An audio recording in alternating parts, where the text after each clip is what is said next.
హరి ఓం.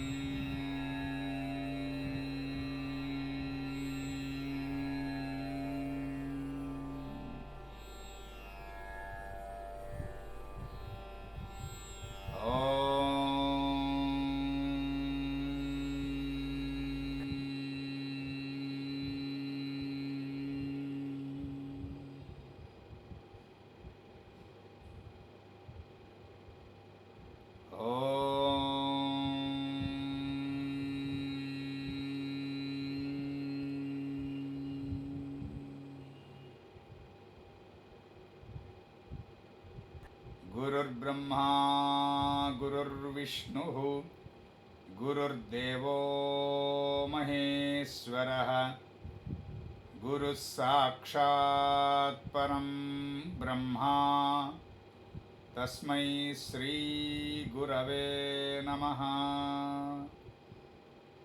మూర్తిత్వే పరికల్పితస్య శిభృతో వర్త్మా పునర్జన్మనాం ఆత్మేత్యాత్మవిదాం క్రతుశ్చ యజతాం భర్తామరజ్యోతిషాం లోకానాం ప్రళయోద్భవస్థితి విభుశ్చానేకథాయ శ్రుతౌ వాచం నః సదదాత్వనేకకిరణః త్రైలోక్యదీపో రవిః యక్కిరాలకులాంబోధివిధుమానందరూపిణం అనంతార్యతనూజాతం కృష్ణం వందే జగద్గురుం శ్రీకృష్ణమాచార్యమనంతపుత్రం సత్సాధుమిత్రం కరుణార్ద్రనేత్రం గురుం గురూణాం పితరం పితॄణాం అనన్యశేషశరణం ప్రపద్యే అనన్యశేషశరణం ప్రపద్యే అనన్యశేషశరణం ప్రపద్యే. శ్రీకృష్ణార్యశిష్యరాజం జ్యోతిశ్శాస్త్రప్రబోధకం శ్రీపదమార్గమార్తాండం లక్ష్మణార్యమహం భజే. అందరికీ నమస్కారం అండి. శనేశ్వరుని యొక్క భావశీలాధ్యాయంలో ఇప్పటికీ నెమ్మదిగా అధ్యయనం చేస్తూ 11-12 భావాలలో శనేశ్వరుని యొక్క స్వరూపం చూసే దగ్గరికి వచ్చాం. ఎక్కడికి రవ్యాది ప్రధాన గ్రహాలు రవి, చంద్రుడు, కుజుడు, బుధుడు, గురుడు, శుక్రుడు, శని, ఈ 2 భావాలు ఇక్కడ ఏకాదశ ద్వాదశాలు పూర్తయితే శనేశ్వరుడు వరకు 7 ప్రధాన గ్రహాలు వాటి యొక్క భావశీలాధ్యాయం పూర్తి చేసుకుంటాం. ఇక రాహుకేతువులకు కూడా భావశీలాధ్యాయ నిర్ణయం అయితే ఉన్నది. అంటే కొంతమంది ఋషులు రాహువు, కేతువు అనేటువంటి గ్రహములకు సంబంధించి విడివిడిగా నోట్స్ లాగా ఏది ఇవ్వలేదు. కానీ ఒకరిద్దరు ఋషులు వాటికి సంబంధించినటువంటి సూత్రావళి అక్కడ ఇచ్చారు కనుక వాటిని క్రోడీకరించి మనకి జ్యోతిష ప్రకాశంలో రాజు మాస్టారు క్లియర్ ఇన్ఫర్మేషన్ ఇచ్చారు. రాహుకేతువులకు సంబంధించిన నోట్స్లు చాలా చోట్ల విరివిగా కాదు, విపులంగా దొరకకపోవచ్చు. నెమ్మది మీద మనం వాటిని అర్థం చేసుకోవడానికి ప్రయత్నం చేద్దాం. రాహు, కేతువు అనేటువంటివి 2 ఫిజికల్ బాడీ ఉన్నటువంటి గ్రహాలు కాదు కనుక కేవలము భూమి చుట్టూ చంద్రుడు తిరుగుట, సూర్యుని చుట్టూ భూమి తిరుగుట అనేటువంటి ఫినామినాలో ఏర్పడినటువంటి క్రాస్ సెక్షన్స్లో 2 ఖండన బిందువులు, ఒకటి ధనద్రోము, రెండోది రుణద్రోము అన్నట్టుగా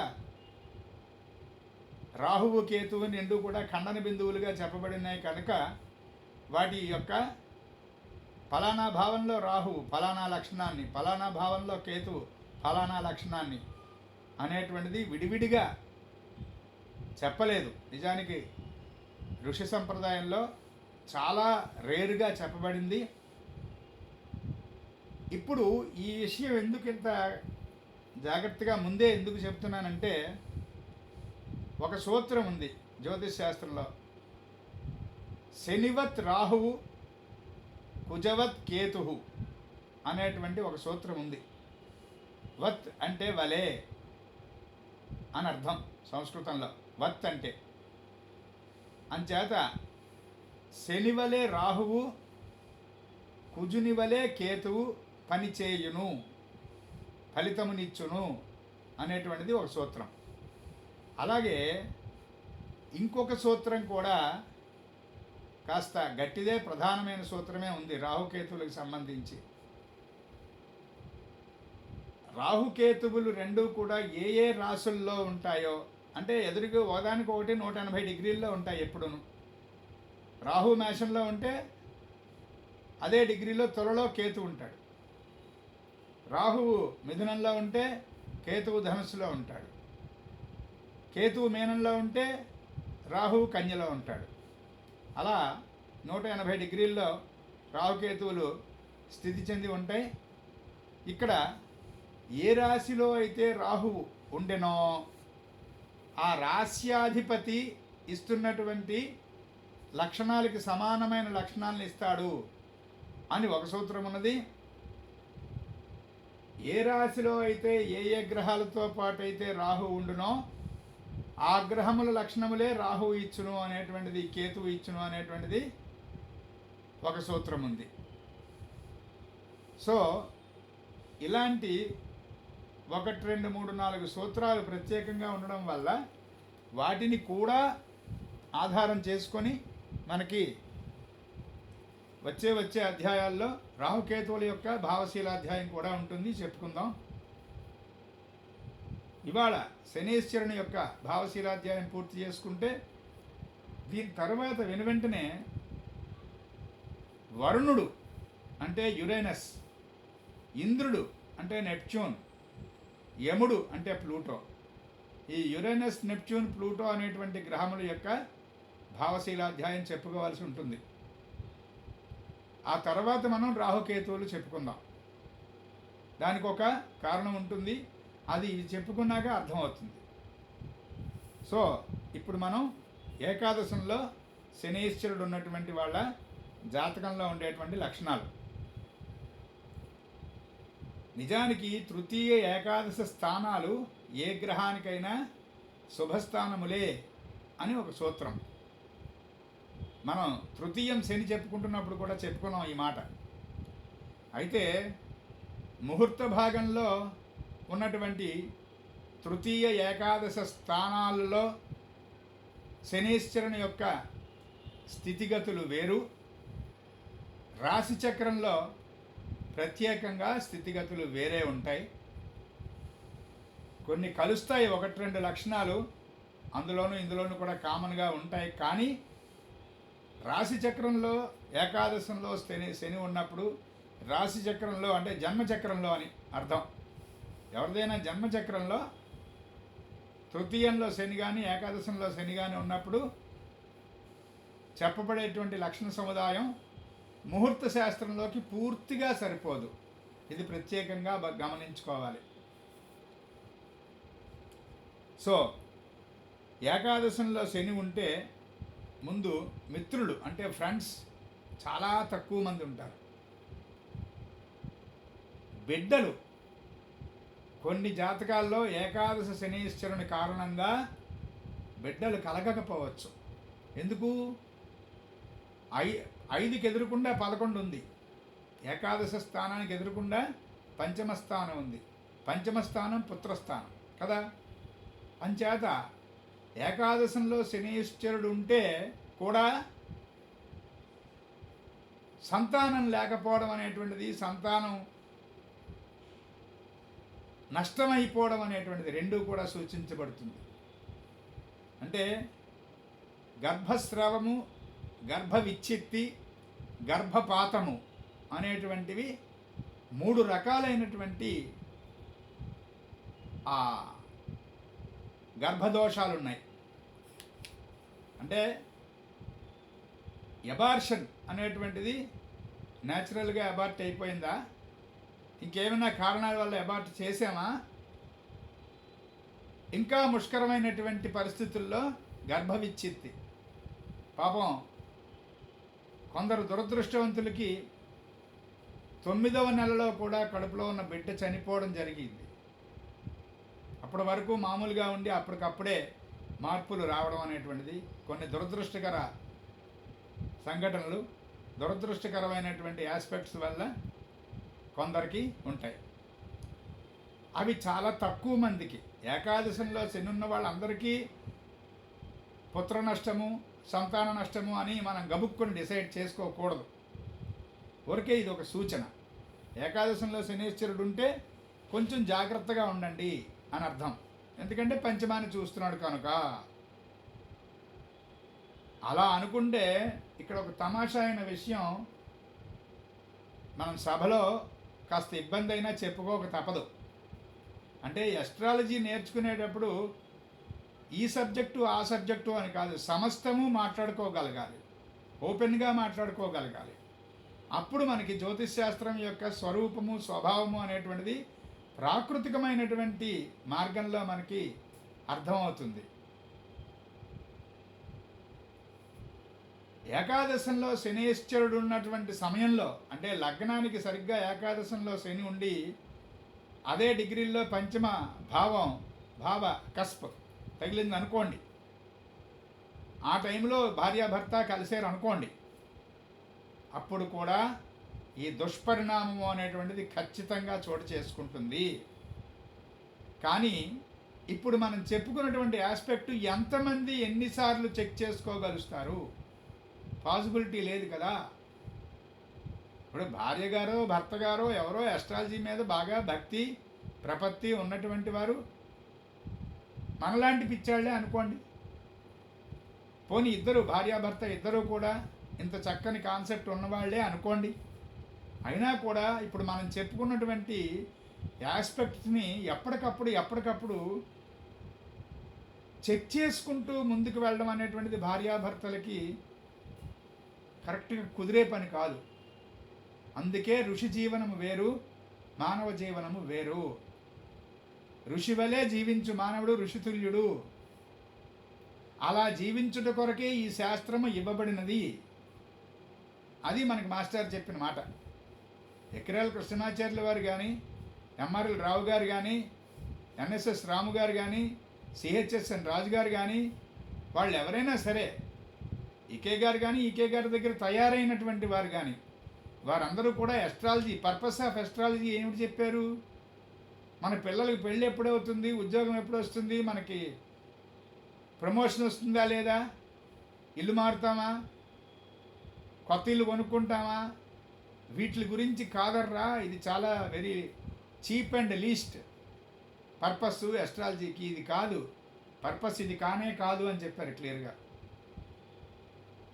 పాస్ట్ బర్త్ యొక్క సత్కర్మ దుష్కర్మ రెండు కూడా గడియారంలో పెద్ద ముళ్ళు చిన్న ముళ్ళు ఉన్నట్టు తిరుగుతూ ఉంటే, సెకండ్ల ముళ్ళులాగా లగ్నాది భావాలు తిరుగుతూ ఉంటే నీకు ఇండికేట్ చేస్తున్నది ఈ లైఫ్లో ఏం చేసుకోవాలి, ఎలాంటి సత్కర్మ చేసి పూర్వపు దుష్కర్మని న్యూట్రల్ చేసుకోవాలి. అది చేయడానికి కోసమని, ఆ పర్పస్ కోసమని నీకు ఎస్ట్రాలజీ ఇవ్వబడింది అని ఖచ్చితంగా మనకి మాస్టర్ గారి మార్గంలో ఎస్ట్రాలజీ పర్పస్ ఇదే అని చెప్పబడింది. అయితే ఇందులో మనం ఈ మిగతా ప్రిడిక్షన్స్ అనేటువంటివి, ప్రిడిక్టివ్ ఎస్ట్రాలజీ అనేటువంటిది తప్పు అని మనమే అనుకోక్కర్లేదు.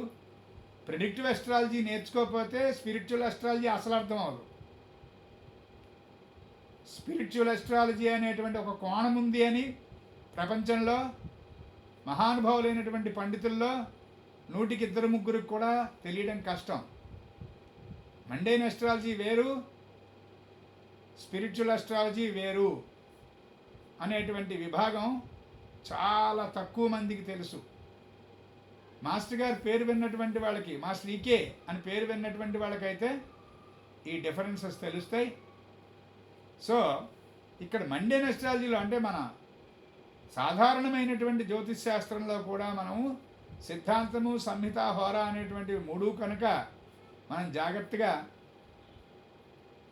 హోర భాగం నేర్చుకుంటున్నప్పుడు ఈ సిద్ధాంత భాగము అనేటువంటిది, సంహిత భాగము అనేటువంటిది మినిమం కనీసం కనుక మనం టచ్ చేయగలిగితే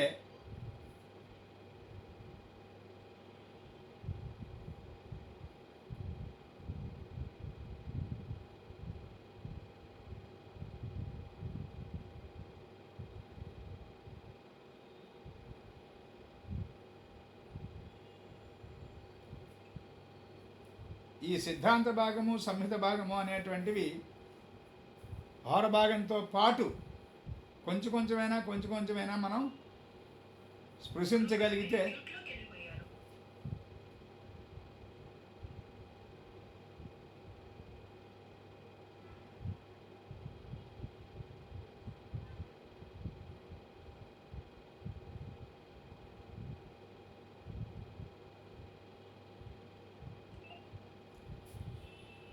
అప్పుడైనా కూడా జాగ్రత్తగా కనుక మనం హోరభాగంతో పాటు సిద్ధాంత సంహితలు కాస్త జాగ్రత్తగా చదువుకోవడం మొదలు పెడితే ఇప్పుడు మనం చెప్పుకున్నటువంటి కారణమే సరైన కారణము. మనిషి తనను తాను సరైనటువంటి మార్గంలోకి తీర్చిదిద్దుకోవడం కోసమే ఈ అస్ట్రాలజీ అనేటువంటిది ఇవ్వబడింది అన్నటువంటి సత్యం అర్థమవుతుంది. తీస్తే విషయానికి వస్తే ఏకాదశ శని వల్ల మిత్రుల సంఖ్య ఎలాగైతే బాగా తక్కువగా ఉంటుంది అని చెప్పుకుంటామో, సంతానములకు సంబంధించినటువంటి 1-2 ఇబ్బందులు కూడా ఖచ్చితంగా చోటు చేసుకుంటాయి అని ఒక గట్టి సూచన ఉన్నది. తీస్తే నిజానికి శత్రువులు వేరు, మిత్రులు వేరు అనేటువంటి బైఫర్కేషను ఈ ఏకాదశ శని వాళ్ళకి పెద్ద విడివిడిగా ఉండదు. ఎందుకంటే మిత్రులందరూ కొన్నాళ్ళకి శత్రువులు అయిపోతూ ఉంటారు. వీళ్ళకి ఎంతో భూజం ఫ్రెండ్షిప్ ఉన్నదండి, కానీ ఈ మధ్య బాగా ఎనిమిటీ పెరిగిపోయిందండి అని చెప్తూ ఉంటారు కొంతమంది. ఎంచేతో తెలియదు. పాప నిజానికి వీళ్ళ తప్పు కూడా ఉండదు. అంటే వీళ్ళు కనిపించడమే అలా కనిపిస్తారేమో కొన్నాళ్ళకి. దానివల్ల ఫ్రెండ్స్ అందరూ కూడా దూరం అయిపోతూ ఉంటారు నెమ్మదిగా. ఆ ఉన్న ఒకళ్ళిద్దరు ఫ్రెండ్స్ కూడా సలహా చెప్తారు, మహా అయితే మనం చెప్పేది విన్నట్టుగా నటిస్తారు తప్ప ప్రాక్టికల్గా హెల్ప్కి రారు. కానీ ఏకాదశ స్థానంలో శనీశ్వరుడు ఉండటం చేత ఈ జాతకుడి కన్నా పెద్ద వయసులో ఉన్నటువంటి వాళ్ళు శ్రేయోభిలాషులు అని, నిజంగా శ్రేయోభిలాషులు అలాంటి వాళ్ళు ఒకళ్ళిద్దరు వాళ్ళ ప్రాణం పెట్టి కాపాడుతారు వీళ్ళని. అలాంటి వాళ్ళు దొరుకుతారు. వాళ్ళే ఫ్రెండ్స్ అనుకోండి. అసలైనటువంటి ఫ్రెండ్స్ నుంచి పెద్ద ఉపయోగం లేకపోయినా ఏకాదశ శనికి ఇదిగో ఈ శ్రేయోభిలాషులైనటువంటి వాళ్ళు, ప్రాణంతో సమానంగా రక్షణ కల్పించేటువంటి వాళ్ళు చాలా లౌక్యంతో ఉంటారు. వాళ్ళు చాలా వ్యవహారం తెలిసినటువంటి వాళ్ళు. అంటే వాళ్ళు ఎక్కువ మందికి నచ్చరు. నిజానికి ఈ జాతకులకు కూడా వాళ్ళు నచ్చరండి. ఏకాదశంలో శని ఉన్నటువంటి వాళ్ళకి వెనకాల బ్యాక్గ్రౌండ్లో వాళ్ళని నడిపిస్తూ, వాళ్ళని రక్షిస్తూ ముందుకు తీసుకెళ్తున్నటువంటి వాళ్ళు ఒకళ్ళో ఇద్దరో ముగ్గురో ఉంటే ఆ పెద్దవాళ్ళు అంటే వీళ్ళకి పెద్ద నమ్మకం ఉండదు, నచ్చదు కూడా. కానీ నిజానికి వాళ్ళు వీళ్ళ తాలూకా అభిప్రాయంతో పని లేకుండా వీళ్ళని అలా గార్డ్ చేస్తూ ముందుకు నడిపిస్తూ ఉంటారండి. దానివల్ల ఎక్కువ కారణం మిగతా అదృష్టం కారణం. ఏదైనా పాపగ్రహం ఏకాదశంలో ఉంటే కాస్తైనా శుభగ్రహంగా మారి సహాయం చేయాలని సూత్రం అయితే ఉంది కనుక ఆ మాత్రం ఈ మాత్రం మిగతా జాతకం కనుక సహాయపడితే ఏకాదశ శని వల్ల బహుధనవంతులైపోతారు ఒకప్పటికి. కానీ చాలా జాగ్రత్తగా గుర్తుపెట్టుకోవాల్సింది ఏంటంటే, వీడు చేస్తున్న ఉద్యోగం వల్ల, లేకపోతే అప్పటికే తాత ముత్తాతలు ఇచ్చినటువంటి వ్యాపారం తాలూకా కంటిన్యూషన్ వల్ల వీళ్ళకి వస్తున్నటువంటి ధనాన్ని ఎప్పటికప్పుడే జాగ్రత్త చేసుకొనవలెను. అది చాలా ఇంపార్టెంట్. ఇంత అంతా కాదు. లేదా అంటే ఒకప్పటికి ఈ స్థిరాస్తులన్నీ కూడా కరిగిపోవడం మొదలు పెడతాయి. ఈ అదృష్టం చేత పట్టినటువంటి లాభం ఏదైతే ఉందో అది నెమ్మదిగా పడిపోతూ ఉంటుంది. దశమంలో ఉన్నటువంటి శనికి ఏ ప్రిడిక్షన్ ఉందో ఏకాదశంలో ఉన్న శనికి కూడా ఆ ప్రిడిక్షన్ ఉంది. కాకపోతే దశమ శని జాతకుడు తను సొంతంగా సంపాదించుకున్నది కోల్పోయేటువంటి ప్రమాదాన్ని సూచిస్తుంది. ఏకాదశంలో ఉన్నటువంటి శనేశ్వరుడు యాన్సిస్ట్రియల్ ప్రాపర్టీస్ ఏవైతే ఉన్నాయో అవి కూడా మిస్ అయ్యేటువంటి అవకాశాన్ని సూచిస్తాయి. అందుకే ఏం చేయాలి అంటే, ఏకాదశంలో శని ఉన్నటువంటి వాళ్ళు ఫస్ట్ ఆఫ్ ఆల్ వ్యాపారానికి వెళ్ళేటప్పుడు సొంతంగా వాళ్ళు కొత్తగా వ్యాపారం ప్రారంభిస్తే, సాధారణంగా అలా ఉండదు, తాత ముత్తాతలు ఇచ్చిన వ్యాపారంలో వీళ్ళు కంటిన్యూ అవడం అనేటువంటిదే ఉంటుంది. అదే వ్యవసాయం వీళ్ళు కంటిన్యూ చేసే వాళ్ళు అవుతారు.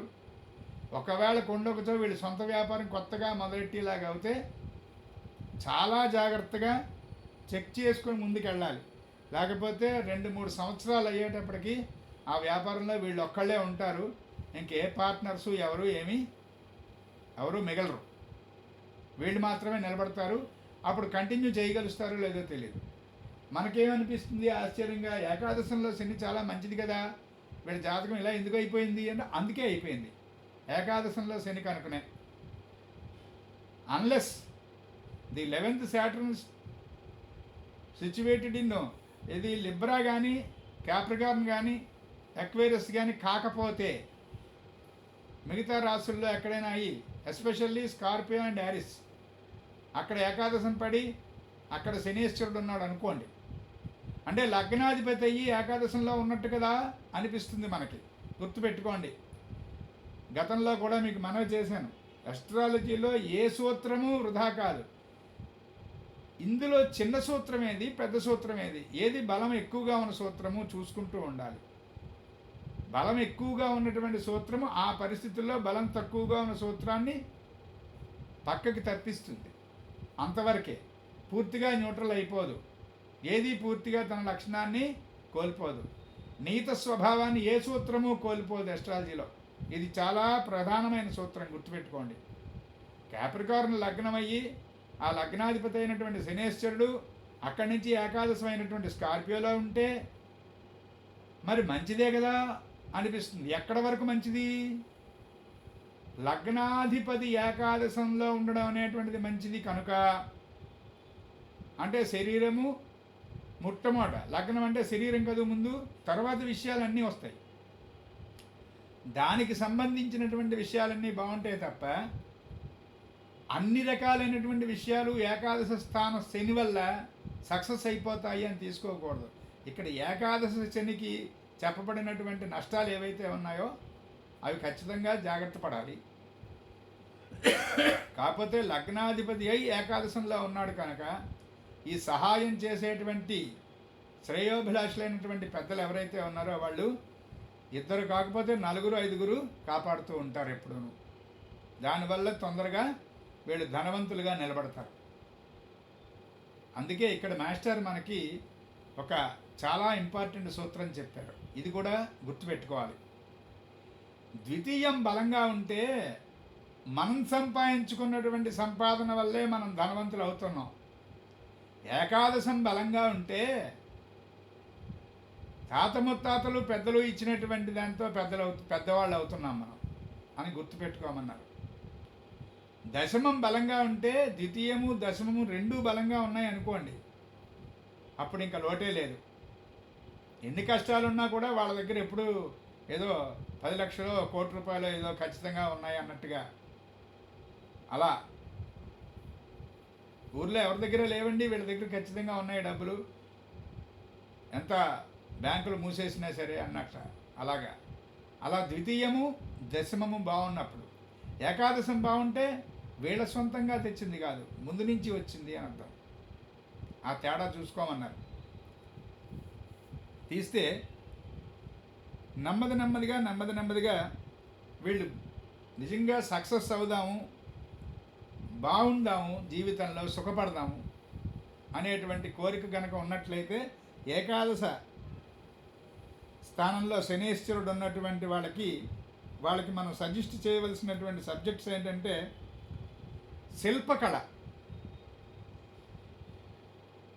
శిల్పకళకి సంబంధించినటువంటి ఏదైనా వ్యాపారము, దానికి సంబంధించినటువంటి ఉద్యోగము, అవంతా కూడా ఈ ఏకాదశ శనేశ్వరుడికి చాలా అనుకూలమైనటువంటి ప్రొఫెషన్ అవుతుంది. ముఖ్యంగా ఏకాదశంలో ఉన్నటువంటి శనికి ఈ కుజుడితోనో లేకపోతే రవితోనో బాగా ముష్కరమైనటువంటి ఆస్పెక్ట్ ఏదైనా పడింది అనుకోండి, అప్పుడు వ్యాపారం చేసినా ఉద్యోగం చేసినా కూడా చాలా కష్టం అవుతుంది. ముఖ్యంగా ఫ్రెండ్స్ చేతిలోనే మోసపోతారు.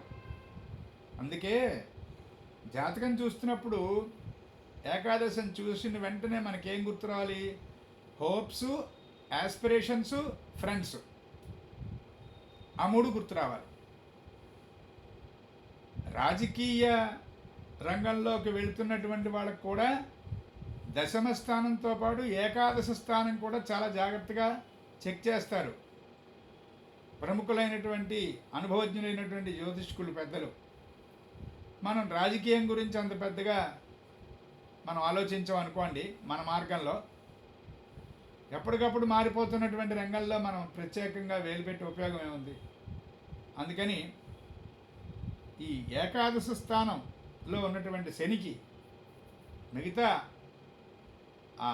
ముఖ్యంగా రవి కుజులతో కనుక మెలిగ్నెంట్ ఆస్పెక్ట్స్ ఏమన్నా పడితే మటుకు చిన్నప్పుడే మొదట్లోనే చెప్పాలి. ఆ జాతకులను పెంచేటప్పుడే వీళ్ళ స్నేహితుల వల్ల వీళ్ళకి నష్టం ఉంటుంది కనుక ఎవరు వీళ్ళ స్నేహితులో చెక్ చేసి 1-2 సార్లు ఏమాత్రం అనుమానం ఉన్నా వాళ్ళతో స్నేహాన్ని పక్కకు పెట్టించేయండి అని తల్లిదండ్రులకు ముందుగా మనం ఇన్ఫార్మ్ చెయ్యాలి.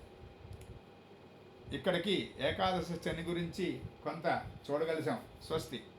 ఇక ద్వాదశ శని, నిజానికి 6వ ఇల్లు, 8వ ఇల్లు, 12వ ఇల్లు, ఈ మూడింటిని అనిష్ట స్థానములు అంటాం కదా. అంటే వాటి వల్ల కష్టము నష్టము విపరీతంగా సూచించబడుతుంది ఆ ఇళ్లల వల్ల. చాలామంది పెద్దలు మనకి ఇచ్చినటువంటి సూచనల్లో నిజానికి వినియోగ సూత్రాలు లాంటివి. వాటిల్లో ఎక్కువ మంది చెప్పింది ఏంటంటే 6, 8, 12 ఇళ్లలో ఏ గ్రహము లేకుండా ఉంటేనే బెస్ట్ అన్నారు. నిజం కూడా అన్నది. అందులో ఆ 3 ఇళ్లలో 8 కొంత నయం. అదేమిటి, మృత్యు గురించి చెప్పే ఇంట్లో కొంత నయం అన్నారేమిటి? 6, 8, 6, 12 అంత ప్రమాదం కాదు. 8 నెమ్మది మీద, అనుభవం మీద మీరే తెలుసుకుంటారు ఆ విషయాన్ని. ఊరికే గుర్తు పెట్టుకొని ఈయన ఇలా అన్నాడు కదా అని మీరు మీ సొంతంగా రీసెర్చ్ చేయడం మొదలుపెట్టండి. 6, 8, 12లో 6, 12 చాలా ప్రమాదకరమైనటువంటి గృహాలు. 8వ ఇల్లు కొంత నయమే. తీస్తే మనం సినిక్ అని పిలుస్తాం చూసారా? ఎవరితోనూ పడదు, ఎవరితోనూ మాట్లాడరు, ఓ మూల కూర్చుంటారు. అలాగా ఈవెన్ పెద్ద ఆఫీసర్ అయ్యి సొంతంగా క్యాబిన్ ఉండి అలా ఉన్నవాళ్ళు కూడా వాళ్ళ క్యాబిన్లోకి ఎవరిని రానివ్వరు, వాళ్ళు ఎవరి క్యాబిన్లోకి వెళ్ళరు, ఎవరితోనూ మాట్లాడరు. ఒకవేళ బాగా ఇంపార్టెంట్ మాట్లాడాల్సి వచ్చినా ఆ ఇంటర్కామ్లో హలో అని ఏదో గబగబా ఇన్స్ట్రక్ట్ చేసేసి మళ్ళీ సైలెంట్ అయిపోతూ ఉంటారు. కొంతమంది ఉంటారు అలాగా, మూలివాళ్ళు అంటారు చూసారా? అలాంటి లక్షణం ఈ ద్వాదశ శనికి. ఈవెన్ అది క్యాప్రికార్నో లేకపోతే అక్వేరియస్సో లిబ్రావో అవి కూడా ద్వాదశంలో పడితే శని ఈ లక్షణం తప్పదు. వాళ్ళు చాలా విపరీతమైనటువంటి సైలెంట్ క్రీచర్స్ కింద ఉంటారు వాళ్ళు. ఎందుకంటే వాళ్ళకి ఒంటరితనం అంటేనే విపరీతమైనటువంటి ఇష్టం ఉంటుంది. 12th శాటర్న్ ఉన్నటువంటి వాళ్ళకి జూపిటర్తో కానీ మూన్తో కానీ మంచి ఆస్పెక్టు లేకపోతే ఖచ్చితం ఇది. చంద్రుడితో కానీ బృహస్పతితో కానీ మంచి ఆస్పెక్ట్ ఉందనుకోండి, ఈ ద్వాదశ శనికి మొత్తం సినిమా అంతా మారిపోతుంది. చాలా ఉత్సాహంగా ఉంటారు, చాలా హుషారుగా ఉంటారు, చాలామందితో కలిసి వెళ్తారు, చాలామందిని కలుపుకుంటారు. అంటే ఈ లక్షణం మొత్తం తిరగబడిపోతుంది. ఆ చంద్ర బృహస్పతుల యొక్క శుభదృష్టి వల్ల ద్వాదశ శని అలాంటి బలంతో ఉంటాడు. గుర్తుపెట్టుకోండి ఎప్పుడైనా. ఇక సాధారణంగా చంద్ర బృహస్పతులతో ఏ విధమైనటువంటి శుభ దృష్టి లేనటువంటి సమయంలో మాత్రం అసలు వీళ్ళు ప్రయాణాలు కూడా సింగిల్గా చేస్తారు. పోనీ ఎక్కడికి వెళ్ళారండి అంటే వాళ్ళు వెళ్ళేటువంటి ప్రదేశంలో తెలుసున్న వాళ్ళు కానీ, బంధువులు కానీ, స్నేహితులు కానీ ఎవరు లేని దగ్గరికే వెళ్తుంటారు. ఊహ తెలిసిన దగ్గర నుంచి 12th శాటర్న్కి వాళ్ళకి పాపం సన్యాసం అంటే మహాపిచ్చి. సన్యాసం చాలా మంచిది, సన్యాసమే మానవ జన్మకి పరమావధి అని చెప్పేస్తూ ఉంటారు వాళ్ళు. మరి అదేంటయ్యా ఇంతమంది సంసారాల్లో ఉన్నారు, మరి ప్రజననము అనేటువంటిది లేకపోతే ప్రకృతి ఎలా ముందుకెళ్తుంది అని మనం ఏదన్నా కాస్త వేదంలో ఉన్నటువంటి శాస్త్రంలో ఉన్నటువంటి వాక్యాలు ఏమైనా చెప్తే అది ఎంత తప్పండి, సన్యాసంలో ఉన్న వెలుగు ఎందులోనూ లేదండి అని చెప్తారు వాళ్ళు. వాళ్ళకి అది ఇష్టం. కానీ అందరికన్నా ఎర్లీగా పెళ్ళి అయిపోయేది వాళ్ళకే, ద్వాదశ శని వాళ్ళకి పాప సన్యాసం సాగదు, అవదు. వీళ్ళకి ఏ ప్రొఫెషన్ బాగుంటుంది? 12th ఉన్నటువంటి శాటర్ను ఏ ప్రొఫెషన్ అయితే హాయిగా ఆనందంగా సుఖంగా జీవితం వెళ్ళేటట్టుగా ఏర్పాటు అవుతుంది అంటే మిగతా వాళ్ళు ఎవరితోనూ కనెక్షన్స్ ఎక్కువ ఉండకూడదండి సమాజంలో. మూలకి విసిరేసినట్టు ఉండాలి ఆ పోస్ట్. అలా ఉండాలంటే ఏమిటేమిటి ఉన్నాయి? అనాథ శరణాలయాలు, జైళ్ళు, బాగా విపరీతమైనటువంటి ప్రమాదకరమైన అంటువ్యాధులు. ఉదాహరణకి టీబీ హాస్పిటల్స్ అలాంటివి ఉన్నాయనుకోండి వాళ్ళకి. అలాగే ఇది కూడా ఉంది, దాన్ని ఏమంటారు, అసైలం, పిచ్ హాస్పిటల్. అవన్నీ కూడా ఈ 12th శాటర్న్ వాళ్ళకి చాలా ఉపయోగకరమైనటువంటి, వాళ్ళు బాగా బాగా అనుకూలమైనటువంటి ప్రదేశాలు ఉద్యోగానికి చాలా బాగుంటాయి. ఇక వీళ్ళకి కనుక ఏదైనా ఈ మిగతా గ్రహాలతో బాగా ఇబ్బందికరమైనటువంటి దృష్టి ఉన్నదనుకోండి, ఈ ద్వాదశ శనికి చాలా జాగ్రత్తగా ఉండాలి. అలాంటి జాతకాలు మన దగ్గరికి వచ్చాయి అనగానే మనం ముఖ్యంగా 12th శాటర్న్ నుండి Mars, sun, especially Mars and sun వాటితో స్క్వేర్ ఆస్పెక్ట్ కానీ అపోజిషన్ ఆస్పెక్ట్ కానీ పడితే ఇమ్మీడియట్గా వాళ్ళని వార్న్ చేయాల్సింది ఏంటంటే చాలా జాగ్రత్తగా మనం వాళ్ళకి, బాబు ఎట్టి పరిస్థితుల్లో శ్రమపడి ఆర్జించిందంతా కూడా వ్యర్థమైపోయేటువంటి ప్రమాదం ఉందయ్యా, అలా వ్యర్థమైపోకుండా మీరు జాగ్రత్త పడండి అని మనం 1-10 సార్లు చెప్పాలి. మొదటే వారం చేయాలి వాళ్ళని. అలాగే ఇక్కడ 12th శాటర్న్కి మనకి జ్యోతిష ప్రకాశం గ్రంథంలో చాలా ముఖ్యమైనటువంటి జాగ్రత్త రాశారు. అది ఎప్పుడూ కూడా మర్చిపోకుండా గుర్తుపెట్టుకోవాలి మనం. 12th శాటర్న్ నుండి అది రవి చేత మెలిగ్నెంట్ ఆస్పెక్ట్ పొందింది అనుకోండి, రవి చేతిలో పాడైపోయింది అనుకోండి, అప్పుడు అది ఎలా వ్యర్థమైపోతుంది? గవర్నమెంట్ ఇష్యూస్ వల్లే వ్యర్థమైపోతుంది ఆ సంపాదించిన సంపాదన. అంటే ట్యాక్సులు ఎక్కువ పడ్డమో, లేకపోతే వాళ్ళు కష్టపడి కొనుక్కున్నటువంటి స్థలంలో 30 వంతు మెయిన్ రోడ్డుకి కేటాయించబడింది ప్రభుత్వం ద్వారా అనడమో, ఆ కాంపెన్సేషన్ ఎప్పటికీ వీళ్ళు బతుకుంటుండగా రాదు. అలా ప్రభుత్వానికి సంబంధించినటువంటి కారణాల్లో వీళ్ళ తాలూకా ఆర్జన అంతా కూడా, ఆస్తి అంతా కూడా వ్యర్థమైపోతూ ఉంటుంది. అలాగే కుజుడితో గనక ద్వాదశ శని చెడిపోయినటువంటి సందర్భాలు ఉంటే కనుక అయితే పోలీసులు లేదా దొంగలు, ఆ ఇద్దరిలో ఎవరో ఒకరు కారణంగా 12th శాటర్న్ నుండి కుజుడితో కనుక స్క్వేర్ పడితే వాళ్ళు నివసిస్తున్నటువంటి ఇంట్లో లైఫ్లో ఒక్కసారైనా దొంగలు పడతారు అన్నారు మాస్టర్. అక్కడ ఆ ఇంట్లో స్కార్పియో లగ్నంలో ఎవరైనా పుట్టిన వాళ్ళు ఉంటే డెఫినెట్గా ఆ ఇంటికి దొంగల బెడద ఖచ్చితంగా ఉంటుంది.